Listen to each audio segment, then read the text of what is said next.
afternoon, America. I'm Eric Erickson. Thanks for tuning in to 4 Things to Know this afternoon. As always, we're going to cut through the noise and get to the truth behind today's headlines. Let's get right to it. Up first today, a Senate panel has blocked Trump's FBI headquarters moves. That is the Senate Appropriations Committee, in this political tug of war over the future of the FBI's headquarters. So here's what happened. The Senate Appropriations Committee voted 15-14 to block the Trump administration from moving the FBI headquarters from its long decaying spot in downtown Washington to the Ronald Reagan building. Instead, the committee's amendment was pushed by Maryland Democrat Chris Van Hollen and backed by Alaska Republican Lisa Murkowski. It would keep the $1.4 billion already earmarked for a new facility in Greenbelt, Maryland. Here's the background. For years, the plan was to build a new FBI campus in suburban Maryland, a process that involved extensive site selection. It involved congressional funding and bipartisan agreement.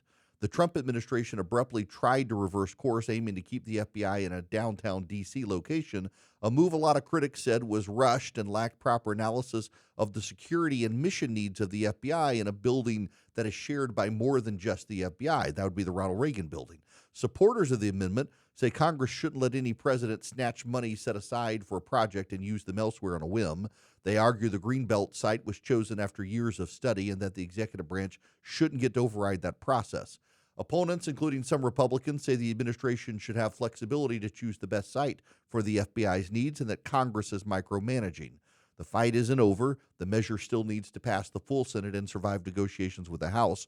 But for now, the Senate is signaling it wants to stick with the original plan and keep the FBI's future rooted in Maryland.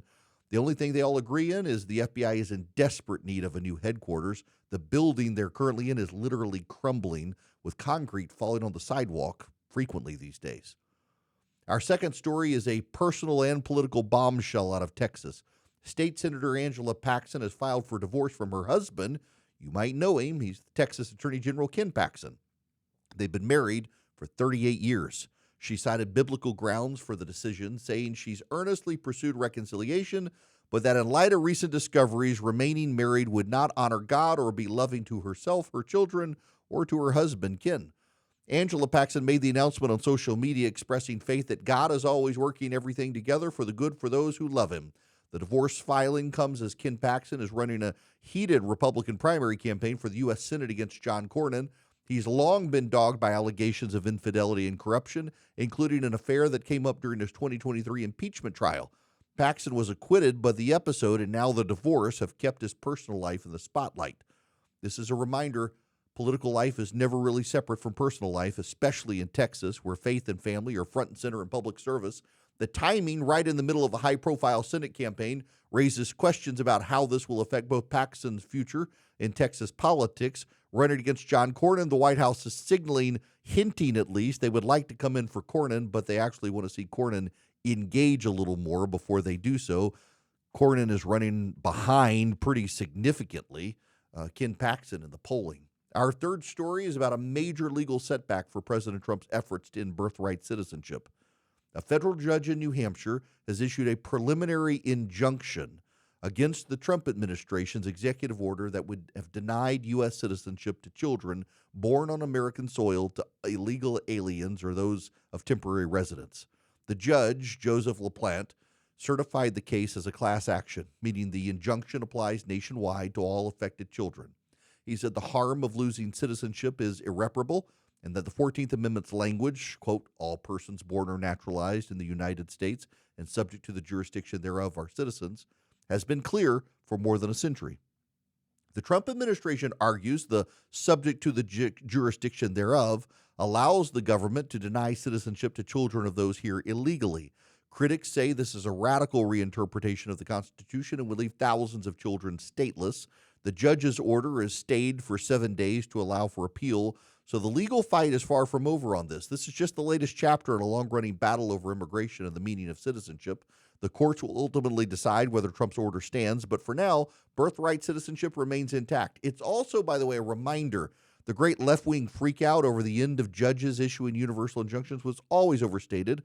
The majority court made clear in its opinion that class action lawsuits were the way to go to accomplish the same result, and now they're doing that.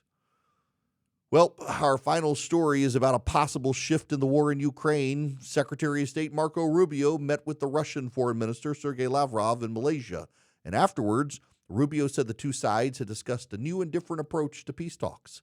Rubio didn't offer details, but said he'd take the concept back to President Trump. He also relayed President Trump's disappointment and frustration with Russia's lack of flexibility and the slow pace of negotiations.